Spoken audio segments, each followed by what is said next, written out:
किस्मत कभी मुफ्त नहीं मिलती।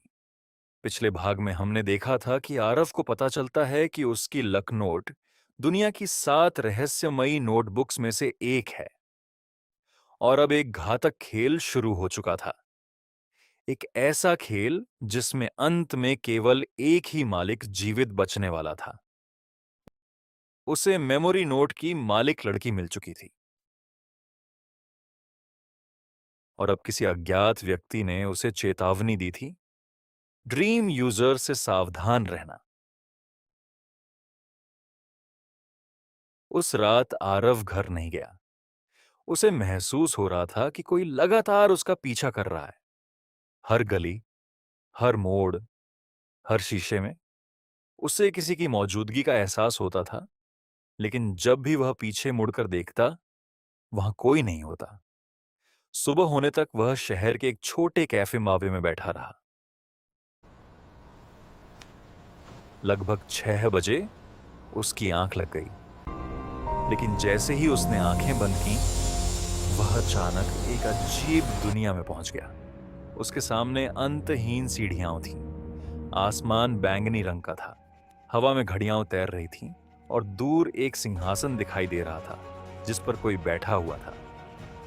स्वागत है आरव, एक आवाज गूंजी। आरव चौंक गया। कौन है? सिंहासन पर बैठा लड़का धीरे धीरे खड़ा हुआ। उसकी उम्र लगभग 20 वर्ष थी, लेकिन उसकी आंखें सैकड़ों साल पुराने इंसान जैसी लग रही थी। वह मुस्कुराया। मैं ड्रीम नोट यूजर हूं। आरव तुरंत पीछे हट गया।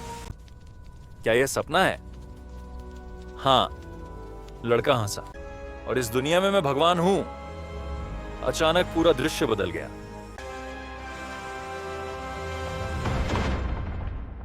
आरव ने खुद को एक आलीशान बंगले में पाया। महंगी गाड़ियां, करोड़ों रुपए, सफलता, शोहरत, सब कुछ। देख रहे हो? ड्रीम यूजर बोला। ये वो जिंदगी है जो लक नोट तुम्हें दे सकती है। फिर दृश्य बदल गया।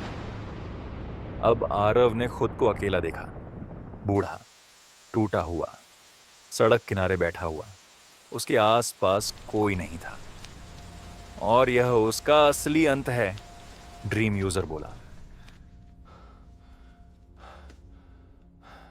तुम मुझे ये सब क्यों दिखा रहे हो? आरव ने पूछा। लड़का कुछ क्षण चुप रहा, फिर बोला, क्योंकि मैं भी कभी तुम्हारी जगह था। आरव का दिल जोर से धड़क उठा। क्या? हाँ, ड्रीम यूजर मुस्कुराया। 200 साल पहले। आरव स्तब्ध रह गया। लेकिन यह कैसे संभव है?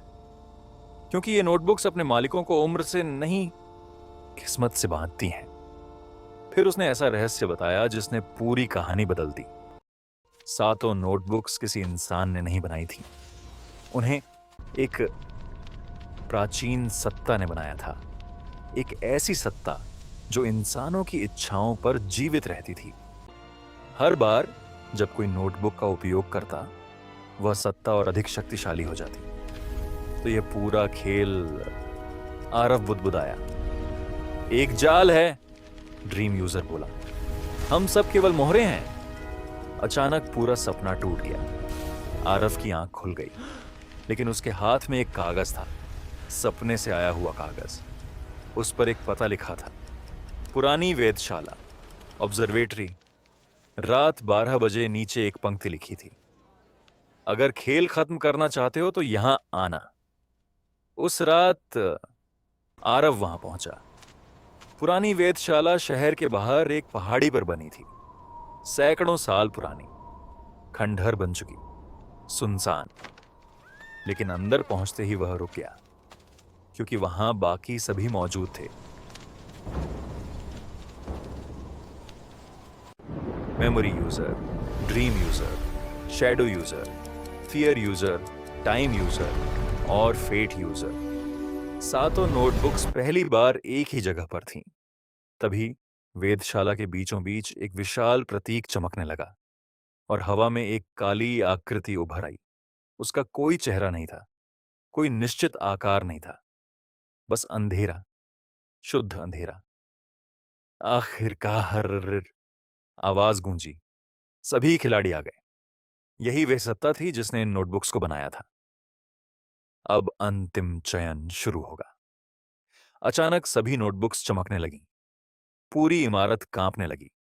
लेकिन तभी आरव को कुछ समझ आया, कुछ ऐसा जो किसी और ने नहीं देखा था।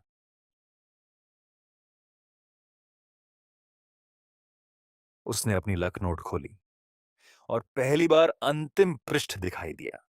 वहां लिखा था, जिस दिन मालिक अपनी किस्मत का त्याग कर देगा, उसी दिन यह खेल समाप्त हो जाएगा। आरव की आंखें फैल गईं। इतने वर्षों से सभी लोग जीतने की कोशिश कर रहे थे, जबकि असली समाधान जीतना नहीं, छोड़ देना था। लेकिन यही सबसे कठिन था, क्योंकि इंसान सब कुछ छोड़ सकता है। पैसा, शोहरत, दोस्त, रिश्ते, लेकिन बेहतर भविष्य की उम्मीद, किस्मत, उसे छोड़ना सबसे कठिन होता है। आरव सब समझ चुका था। उसने You बाकी have लोगों to को listen सच to me. बताया, These लेकिन notebooks किसी are ने a उस पर trap. विश्वास नहीं Every किया। time we use them, we're tearing reality apart. Fear user बोला, मैं अमर हो सकता हूं। टाइम यूजर बोला, मैं समय को बदल सकता हूं। शैडो यूजर बोला, मैं दुनिया पर राज कर सकता हूं। कोई भी अपनी शक्ति छोड़ने के लिए तैयार नहीं था। तभी वह काली सत्ता हंसने लगी। यही कारण है कि मैं हमेशा जीतती हूं। अचानक सभी नोटबुक से ऊर्जा निकलने लगी। वह सत्ता और विशाल होती जा रही थी। कुछ ही मिनटों में पूरी दुनिया खतरे में पड़ सकती थी। तभी आरव ने फैसला कर लिया। उसने लकनोट उठाई और अंतिम पृष्ठ पर अपना ही नाम लिख दिया, आरव शर्मा। पूरा कमरा कांप उठा। नोटबुक में एक नई पंक्ति उभरी, क्या तुम अपनी सारी किस्मत त्यागने के लिए तैयार हो? आरव मुस्कुराया। उसे याद आया जब वह गरीब था, जब वह असफल हुआ था, जब जिंदगी कठिन थी, लेकिन तब भी वह जिंदा था। हाँ, उसने कहा। अगले ही क्षण लकनोट राख में बदल गई। पहली बार, इतिहास में पहली बार, एक नोटबुक नष्ट हुई थी। बाकी 6 नोटबुक्स भी चमकने लगी। Memory note,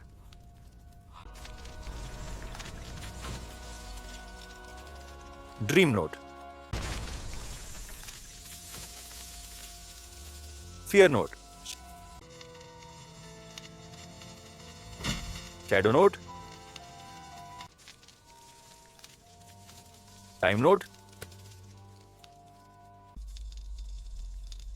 hate note. एक एक करके सभी टूटने लगी।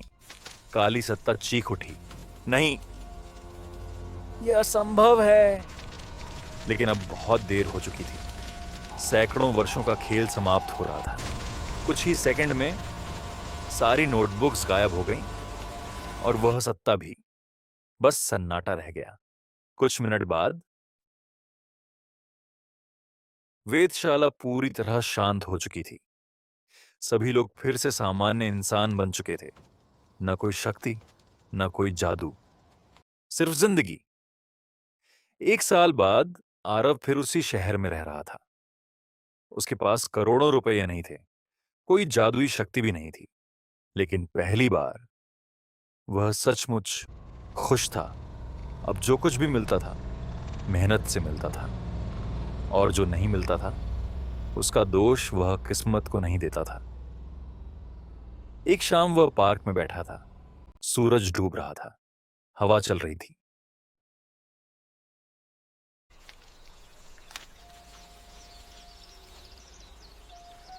तभी उसे बेंच के नीचे एक पुरानी नोटबुक दिखाई दी।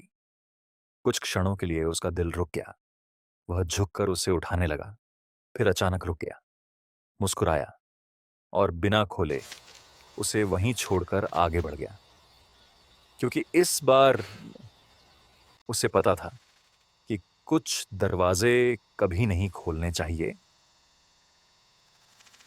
ऐसी ही रहस्यमयी, रोमांचक और दिलचस्प कहानियां उस देखने के लिए हमारे चैनल को फॉलो और सब्सक्राइब करना न भूलें। हम आपके लिए इसी तरह की बेहतरीन और रोमांच से भरपूर कहानियां से लेकर आते रहेंगे। फिर मिलेंगे अगली वीडियो में। एक नई और शानदार कहानी के साथ। तब तक के लिए धन्यवाद।